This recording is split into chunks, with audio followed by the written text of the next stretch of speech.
지금부터 엇가지 마세요.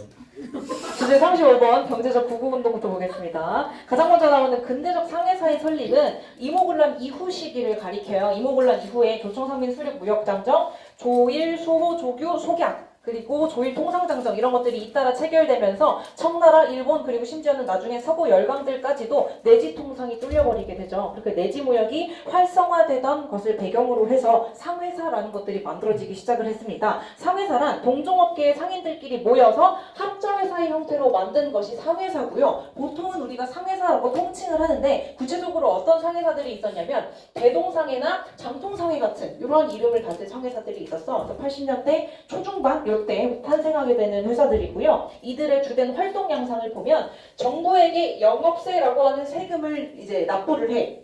그럼 정부에서는 이러한 상회사들이 팔고 있는 물건이나 그들이 가지고 있는 상권 시장을 보호해주는 역할을 하는 거죠. 그래서 이렇게 구조를 통해서 상권을 수호하기 위한 노력을 하게 됩니다. 외국 상인들로부터.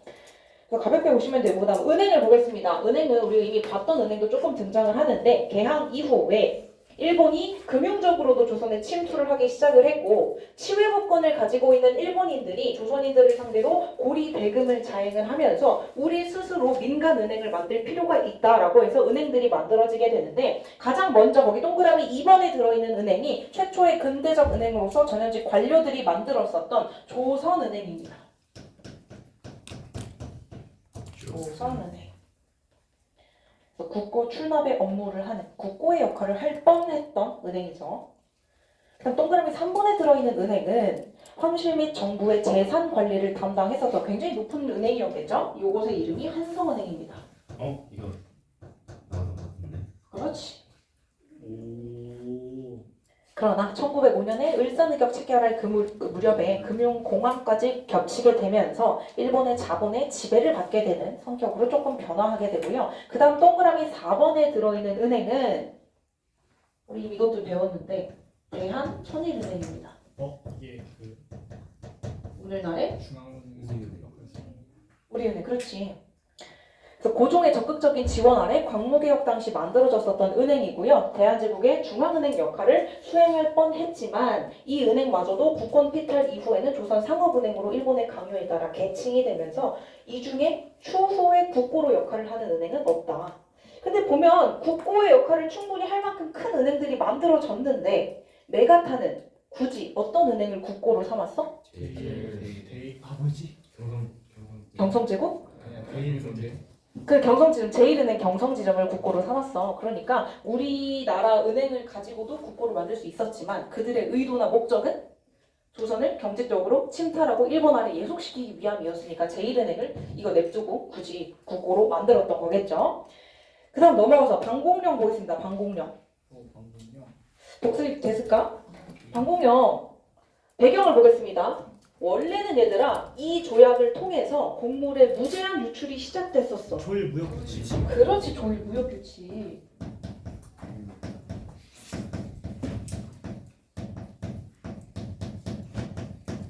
그래서 이러한 부당한 내용을 보완하고 만회하기 위해서 추후에 이 조약을 체결해서 방공령이라는 규정을 처음으로 마련했거든. 어떤 거? 조일 통상. 그렇지 조일 통상장정. 어디다 적어요? 없어요. 적어요? 전 페이지에 있잖아요. 이전 페이지에 그쵸?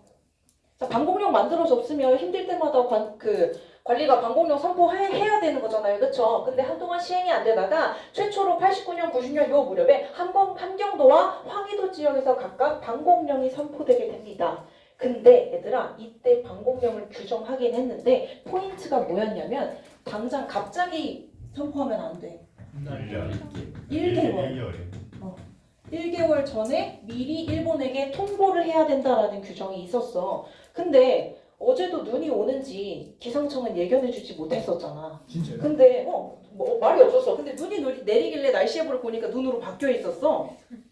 그런데 이 당시 1개월 전에 홍수가 날지 가뭄이 날지 예상하는 것 훨씬 더더욱 어려운 일이었을 거야. 그러다 보니 함경도나 황해도 지역에서 미리 예고하지 못하고 갑작스럽게 통보를 했어. 그럼 일본 측에서 너그럽게 이해를 해줄까? 절대 이해하지 않아. 우리의 상황을 고려하지 않은 채 1개월 전에 통보하지 않았다라는 이유로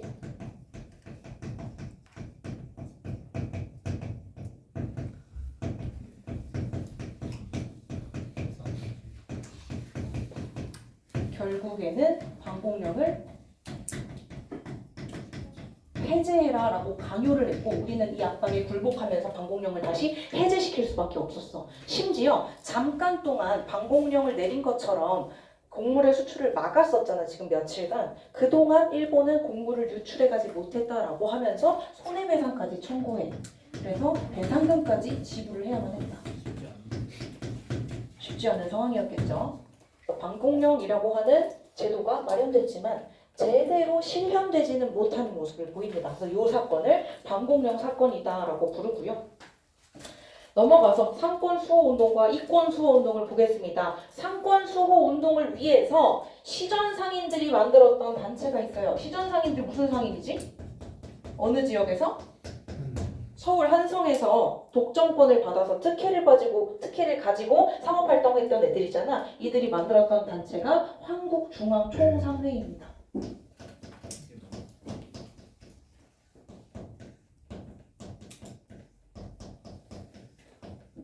모의고사 선지에 종종 언급이 되는 용어니까 확인해 두시고 요 밑에 나오는 요 세 가지는 이권 수호 운동입니다. 우리의 경제적인 이권을 지키기 위한 운동들이요. 우리 배웠던 거죠. 독립협회는 러시아가 전용도 조차를 시도하자 이를 저지하기 위한 운동을 해서 성공을 했고요. 보안에는 황무지 개건권을 요구하자 이걸 철회시키는 데 성공을 했죠. 그래서 이 보안의 부분이 이번 수능에 나왔었습니다. 보안에. 그리고 맨 밑에 요거는 자주 안 나오는데 교과서에 들어있길래 수록을 해봤습니다. 일본의 토지 침탈을 저지하고 우리 스스로 자주적인 개간 정책을 하기 위해 만들었던 회사가 농광회사입니다. 농광회사.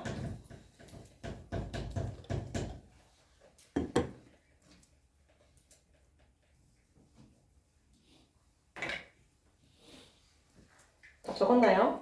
네. 넘어와서 이 페이지에서 가장 중요한 거는 여기 국채보상운동입니다. 굉장히 모의고사에서 자주 출제되는 사건이거든요. 일단 국채보상운동을 맞추는 건 되게 쉬워. 왜냐면 대부분의 사료에서 국가의 빚이 1,300만 원이다라는 힌트를 주거든. 이 문구를 보고 국채보상운동을 못 찾는 사람은 사실은 없어. 근데 그러면 국가의 빚은 왜 생겼어? 일본이 수출을 많이 해서. 수출을 많이 해서? 아니야. 국가의 빚이야. 개인의 빚 말고. 백동화를 일본 제1은행권으로 바꿔주는 무슨 사업이었어 그게? 네. 화폐정리 사업. 화폐정리 사업에 필요한 자금을 어떻게 마련했어? 자반 그래, 일본에 차관을 도입했어. 그 이후에도 일본은 시설을 수리하거나 제도를 개선하거나 조선에 들어가는 모든 비용을 일본이 빌려준 돈 가지고 할 수 있게끔 했어. 그럼 화폐정리 사업을 비롯해서 수많은 큰 돈이 들어가는 사업들에 전부 일본 차관이 도입되다 보니 국가의 빚이 이렇게까지 늘어났다는 거지. 1,300만 원이 지금도 굉장히 큰 가치를 지니는 돈이지만 그 당시에 어느 정도의 규모였냐면 1년 동안 정부가 쓰는 예산이 1,300만 원이었대. 그러니까 오늘날로 환산하면 수십조, 그치, 수십조, 수백조에 해당하는 굉장히 많은 돈이었던 거야. 야금야금 굉장히 우리가 빚더미에 엄청 많이 안게 된 거지. 그러니까 우리 스스로 돈을 갚아야 된다라고 하는 움직임이 벌어질 수밖에 없었고 김광재나 서상동 같은 사람들이 주도가 돼서 대구 지역에서 가장 먼저 시작이 됐습니다. 그래서 대구 지역도 기억해 주시면 좋고요. 국제보상운동이 시험이 나왔을 때 정답은 늘 뭐였느냐? 이거였죠. 대한매일신보가 적극적으로 지원을 해줬다. 대한매일신보 주요 필진, 경영진 누구 있었어? 발행을 담당한 사람. 베델. 양기타. 누구요? 양호 선생님이요? 그 다음 마지막 네.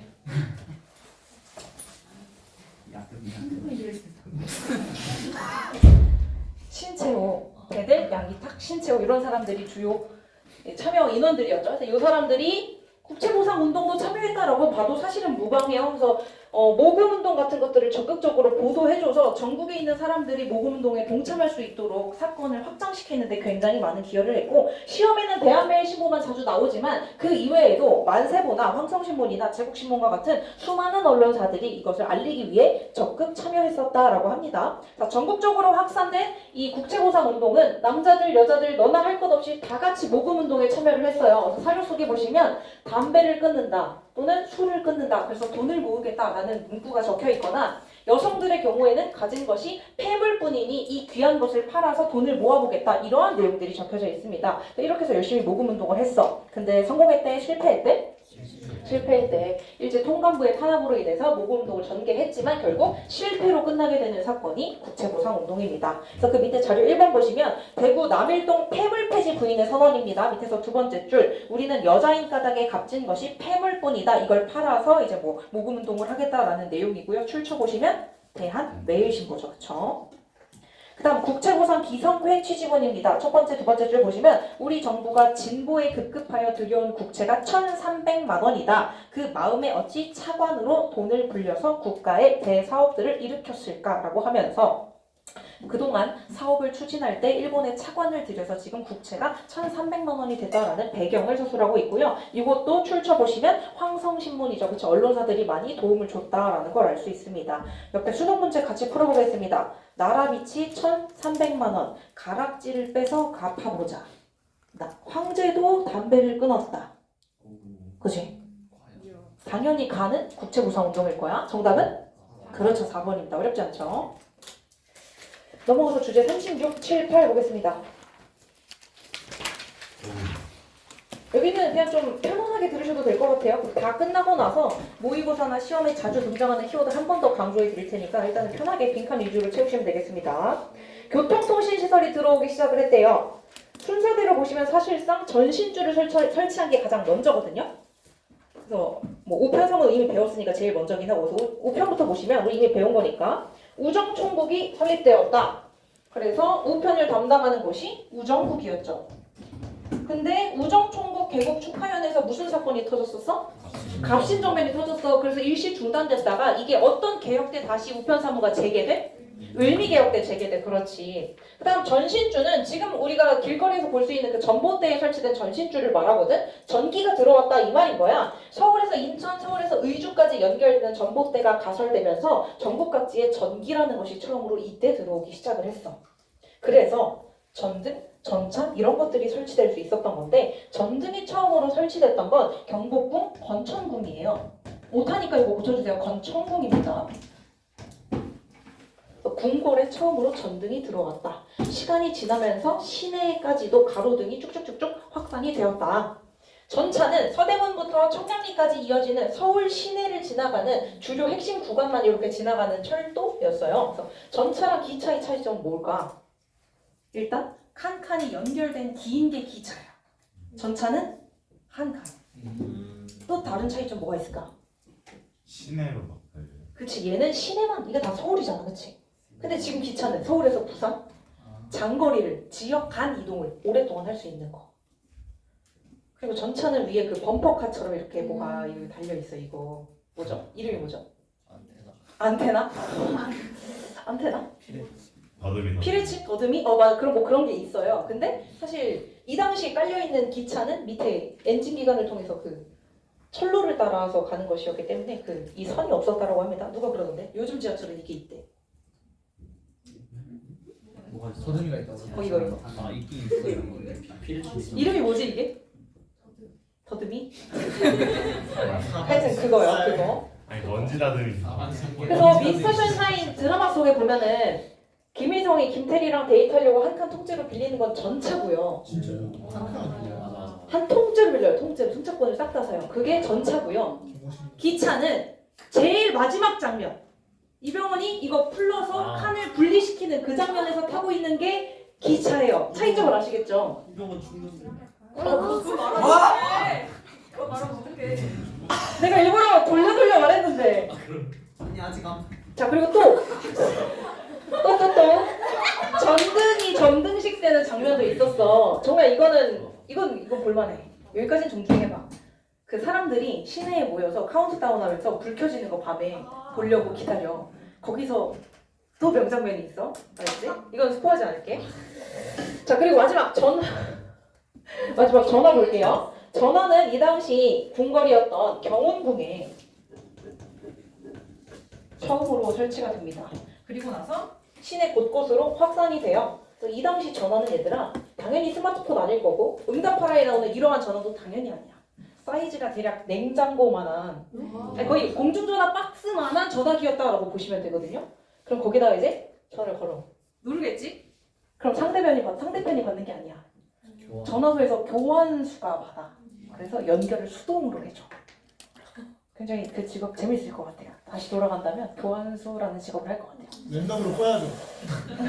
데이트하세요. 아니 뭐 사랑이 꼽히는 전화도 받겠지만 싸우는 전화도 받을 거고 굉장히 재밌을 것 같아요. 다사다난한 그 동네의 소식을 다 아는 사람이지 않았을까. 자, 이러한 전등부터 전화까지 다양한 교통통신시설이 도입됨에 따라서 당시 사람들은 신기해했어. 근데 문제점이 있었어. 외국의 자본과 기술의 도움 없이는 우리끼리 설치할 수 없는 것이었고 이 외국인들은 그냥 자선 봉사로 이걸 도와준 게 아니라 분명히 침략이나 이권 침탈의 의도가 내포되어 있었기 때문에 이걸 인지하고 있었던 백성들은 반감을 품기도 했다라고 합니다. 그리고 여담이지만 이 전차가 설치된 이후에 그렇게 역류와 교통사고가 증가했대요. 이런 흙 바닥에 그 잼민이들은 열심히 뛰어다니잖아. 하루 종일 체력을 소진하기 위해서. 그치? 근데 갑자기 거기에 전차가 다녀. 그냥 1년 정도면 애들이 지나갈 때 멈추겠지만 전차는 그 사각지대로 애들이 지나가면 멈추지 못했어. 실제로 설치된 지 몇 개월 만에 애가 사망하고 이래서 전차가 막 운영이 중단되고 이걸 계속 냅두는 게 맞냐. 당시 굉장히 시끌시끌했었다라고 합니다. 근데 어쨌든 김태리가 사랑을 꽃피운 건 전차였죠. 거기였죠. 넘어가서 여성의 사회운동을 보도록 하겠습니다. 가장 위에 나와 있는 이 여권 통보는 여성들의 인권선언이라고 보시면 되는데요. 북촌 지역에 거주하는 양반 부인들이 함께 발표했던 것으로서 여성도 교육받을 권리를 주세요. 또는 정치에 참여할 수 있는 권리를 주세요. 또 하나 뭐였지? 직업을 선택할 수 있는 권리를 주세요. 이런 것들을 요구했고요. 그 다음에 동그라미 2번에 나오는 여성운동 단체는 수능에서 한번 언급이 된 적이 있는 찬양회라고 하는 단체입니다. 찬양회. 찬양회가 거의 시작점 같은 느낌이고요. 이어서 이거는 80년대 후반에 만들어졌고 이거는 1900년대 초반에 이제 여자 교육회나 진명 부인회 같이 비슷한 취지의 단체들이 만들어지기 시작을 했다. 그리고 국채보상운동이 매번 수능이나 모의고사에 출제되는데 사실상 사료가 점점 고갈돼서 반복이 되다 보니 최근에는 이런 국채보상 부인회에서 발표된 사료나 연설문 같은 것들을 연계해서 출제하는 편입니다. 그래서 국채보상 부인회라고 하는 단체 명칭도 꼭 알아주시면 좋을 것 같고 박에스더라고 하는 사람은 최근에 교과서가 개정됨에 따라서 모든 교과서에 점점점 수록이 증가하고 있는 여성 위인 중에 한 명인데요. 최초의 여자 의사예요. 네, 들어본 것 같아. 여자 의사. 그래서 저 1학기 때 말에 주제 발표 시킨 적 있잖아요. 그때 어떤 반에서는 여학생들이 저 박에스더에 대해서 조사해서 발표한 사람들도 있었어요. 보구여관이라고 이 사람이 만든 그 병원이 있거든요. 뭐 그런 것들 나중에 뭐 궁금하시면 조사해 보세요. 성이 박씨예요. 네, 에스더가 그거는 텐데. 이름이? 세례명. 진짜 이름 따로 있어. 까먹었어. 여하튼 그다음 의식주 넘어가겠습니다. 의식주 별로 일부러 안 썼는데 그냥 가볍게 보겠습니다.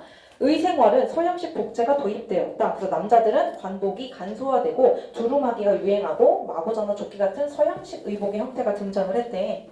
미스터 선샤인 보면 김태리 할아버지는 고위 관직자고 뼛속부터 유교가 성리학이 충실한 사람이기 때문에 한복을 다 갖춰 입고 있잖아. 상처 들고. 근데 김의성은 외국물 먹고 온 개화 지식인이잖아. 복장이 어때? 머리 자르고 그렇지. 코트 입고 양복 입고 양장점 가서 양복 맞추고 그러잖아. 그런 식으로 서양식으로 변화하는 애들은 빠르게 양복으로 갈아타고 있던 시점이다라고 보시면 되고요. 여자도 마찬가지죠. 김태리는 어쨌든 낮에는 양반 집안의 그 아기씨이기 때문에 한복 갖춰 입고 쓰개치마를 하고 다니잖아요. 쓰개치마 뭔지 알아요? 이렇게 쓰는 거. 담요가 마땅치 않네? 이따가 여기. 경민이 보여줄게. 기가 시간이가 배우지 않아. 바지 치마가 아니야? 짧아지고. 바지야? 맞지 않나? 바지인데? 뒤에 봐봐, 게 애기 씨. 애기 씨. 저기 어떻게 애기 씨? 이렇게 경비기처럼 이렇게 쓰고 다니는 게 쓰개치마였어. 주장스럽죠, 그렇죠? 그래서 여성들도 글로리 호텔 사장처럼 이제는 서양식 의복을 입기 시작을 했대. 그래서 글로리 호텔 사장 보면 한복 입은 게 아니라 가슴이 여기까지 파여 있고 딱 붙는 드레스. 잠깐만. 다행이다. 그런 리액션 하지? 뭐 하여튼 그런 서양식 의복을 입기 시작을 했다. 식생활 보겠습니다. 조선시대까지는 남녀 겸상이 불가했어요. 이게 보통 집안에서 아 진짜로요. 그게 맞지. 그 요즘도 뭐 제사 지내는 집 보면은 보통 절할 때 아 남자가 먼저. 남자 하고 뭐 맞아 그건. 여자가 안 하거나 아니면 나중에 하거나 약간 맞아. 그런 순번 같은 것들이 네. 있잖아. 그러니까 나도 어릴 때는 제사 때 갔어 할아버지 집을. 근데 내 동생이 장남이어서 내 동생은 절을 해. 근데 난 절을 안 했어. 뭐 그런 것들이 남아 있었어. 그래서 실제로 조선시대 때 밥 먹을 때는 엄마가 밥상 차려서 할아버지랑 아빠랑 아들내미들 먼저 상 주고 와 이거 남은 내가 음식 가지고 여자들이 그 다음에 식사를 하잖아. 쉽지 않네.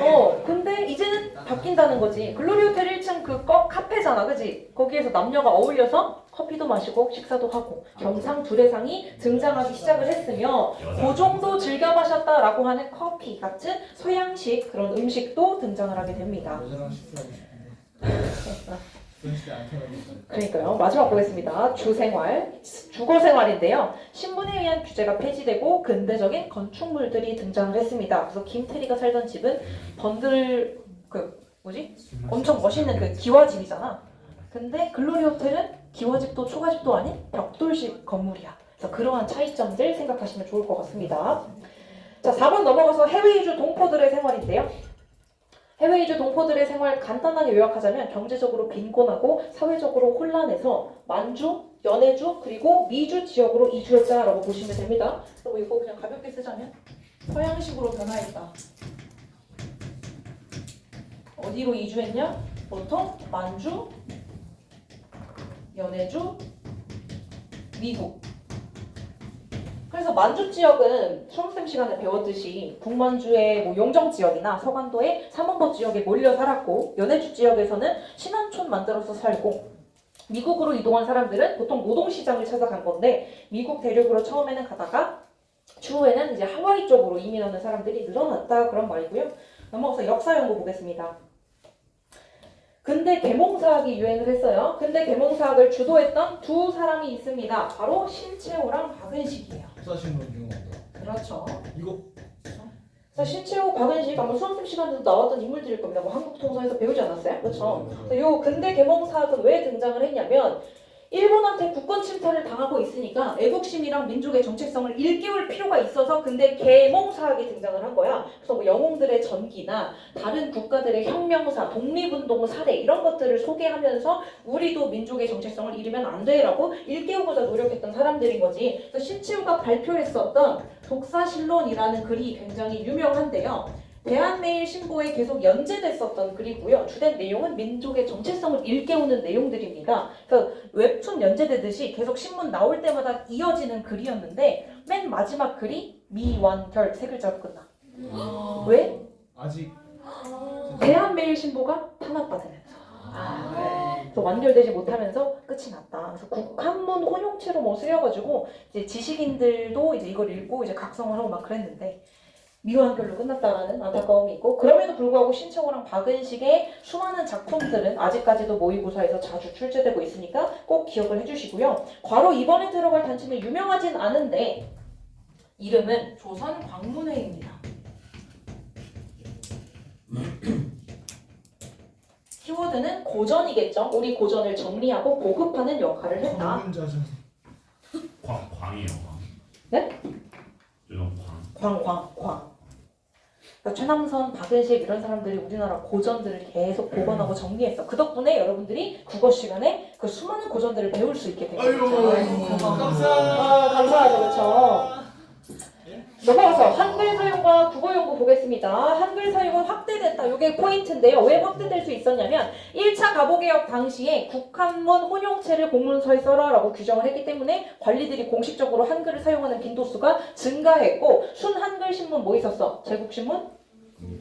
그치 뭐 이런 것들이 있으니까 이런 것들을 읽으면서 백성들도 읽고 쓸 줄 아는 능력이 많이 신장되었다. 그 다음 1907년에 조직되었었던 국어 연구했던 단체 국문연구소입니다.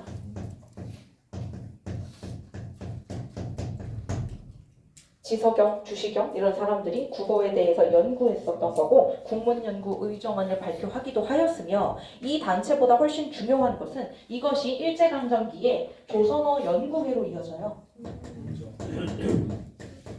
배웠어요? 나랑 말씀. 나만 말씀드리면 조선어 연구회 또는 조선어 학회 이런 것들이 오히려 모의고사에서 더 자주 출제가 됩니다. 넘어가서 문학과 예술의 새 경향을 볼게요. 신소설이 발달합니다. 유명하죠. 이인직의 혈의도 이런 거. 신채시, 최남선의 해에게서 소년에게 전부 다 1900년대 초중반에 이제 등장하게 되는 새로운 경향, 새로운 형식의 작품들이고요. 음악의 경우 신재효가 판소리를 정리했습니다. 판소리라고 하는 것은 원래 시장 바닥에서 백성들이 즉흥적으로 연기하던 거야. 그러니까 대본이 있거나 감독이 있거나 연출진이 있거나 이런 게 절대 아니란 말이지. 근데 이 시기에 신재효가 그걸 하나의 장르로 만들 수 있게 도와준 거야. 대본을 만들어서 작성하고 어떻게 공연하는지를 구체적으로 정리함으로써. 그래서 국어 시간에 이런 대본들 나오잖아요. 그렇죠? 이런 것들이 정리됐으니까 지금까지 전해드릴 수 있었겠죠. 뭐 창가나 창극도 유행을 했고요. 미술에는 서양 화풍이 소개되면서 유화를 활용한 그림들도 등장을 했고, 그다음 연극 보시면 신소설을 활용해서 연극을 했어. 요걸 활용해서. 근데 연극을 했던 공연장의 이름은 모의고사에서 자주 나와. 원각사. 원각사는 기억을 해주세요. 마지막 종교계의 변화입니다. 천주교의 경우 병인박해를 비롯해서 오랫동안 포교의 자유를 얻지 못하다가 86년에 자유를 획득했고요. 그 이후에는 양로원이나 보육원을 만들어서 사회복지사업을 전개하는 데 치중하게 됩니다.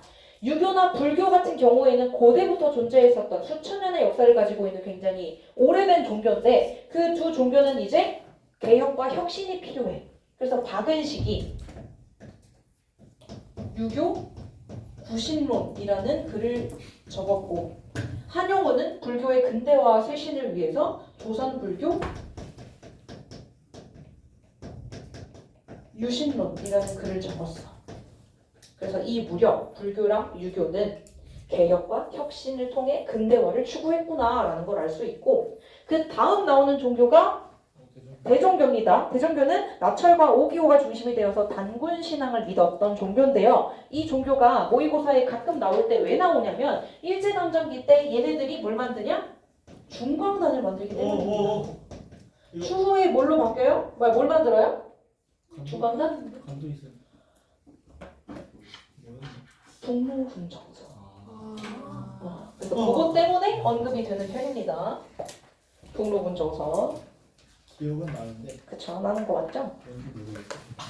그 다음 개신교는 의학이나 교육을 보급하는 데 힘썼던 종교입니다. 그래서 사립학교에 외국인 교사를 초빙하거나 광해원 같은 병원에 알렌 같은 의사를 초빙하는 등의 역할을 했고요. 마지막 천도교는 손병희가 동학을 개편해서 만든 종교로서 동학이 이때부터는 천도교로 불리기 시작했다라고 보시면 됩니다. 여기까지 해서 끝이고 시험에 자주 나오는 키워드들 표시를 한 번만 더 해드릴게요. 어디 갔냐?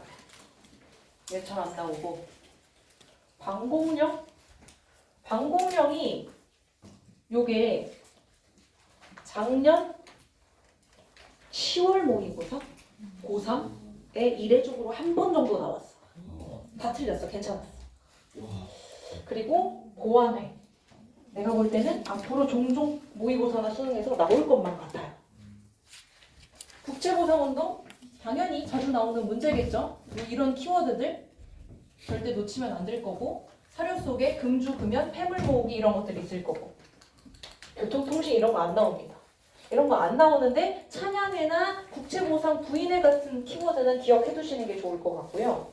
이런 거 다 안 나오고요. 신채호, 박은식은 중요한데 수험생과 배운 내용 쪽에서 출제될 확률이 더 높아요. 아시겠죠? 광문에 이런 거 안 나오고 이런 것도 다 안 나오고 원각사는 종종 언급이 되고요.